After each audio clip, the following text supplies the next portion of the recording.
جناب chairman office bearers, national council کے ممبران، خواتین حضرات، السلام علیکم۔ میں بہت ہی مختصر بات کرنا چاہوں گا۔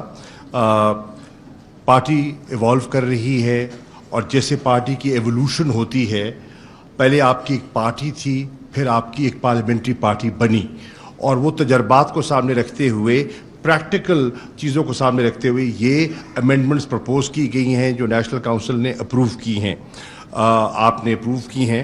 اس سے ہم سمجھتے ہیں کہ انشاءاللہ پارٹی پہلے سے زیادہ فنکشن کرے گی، پہلے سے زیادہ فعال ہوگی۔ میں اسد عمر صاحب سیکرٹری جنرل کی بات سے اتفاق کرتا ہوں کہ عمران خان صاحب نے اپنی محنت سے، اپنے ویژن سے تحریک انصاف کا ایک ووٹ بینک بنا لیا ہے، اور اس پہ کوئی شک نہیں کہ آج اللہ کے فضل و کرم سے پاکستان میں سب سے مؤثر اور effective vote bank Pakistan Tehreek Insaf کا بن چکا ہے۔ اب اگلی سٹیج جو ہے وہ یہ ہے کہ ہم نے اس ووٹ بینک کو ایک آئیڈیولوجیکل بیئرنگ اس کی درست کیسے کرنی ہے، یہ کہتے ہیں ویژن، اس ووٹ بینک کو اس ویژن سے آپ نے منسلک کیسے کرنا ہے، اس کے لیے ٹریننگ درکار ہے، اس کے لیے سٹرکچر درکار ہے۔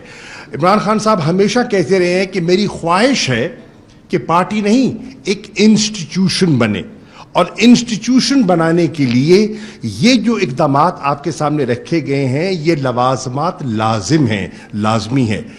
اسد عمر نے کہا، اور میں تائید کرتا ہوں کہ ہم نے 2-3 چیزوں کو مینڈیٹری قرار دیا ہے۔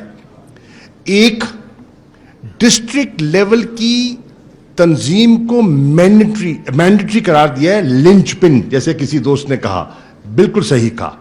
اور دوسری چیز، کیونکہ پارٹی کو اگر آپ نے فعال کرنا ہے تو ضلع کی تنظیم سب سے مؤثر ہونی چاہیے، اور اگر آپ نے پارٹی کو الیکشن جتوانا ہے تو آپ کو بلاک کوٹ لیول پر تنظیم بنانی ہوگی، پولنگ ایجنٹس وہاں سے پیدا ہوں گے، گراس روٹ ورکر جو ہے وہاں سے نکلے گا، اور اس کے لیے جو آپ کی یونین کاؤنسل لیول کی تنظیم ہے اور بلاک کوٹ لیول کی تنظیم ہے وہ مینڈیٹری کی گئی ہے۔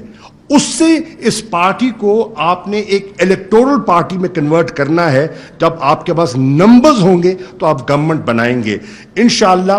میں سمجھتا ہوں کہ یہ جو تبدیلیاں کی گئی ہیں عمران خان صاحب کی قیادت میں، آپ لوگوں کی محنت سے تحریک انصاف ایک نئے فیز میں انشاءاللہ 2022-23 میں داخل ہونے والی ہے۔ شکریہ۔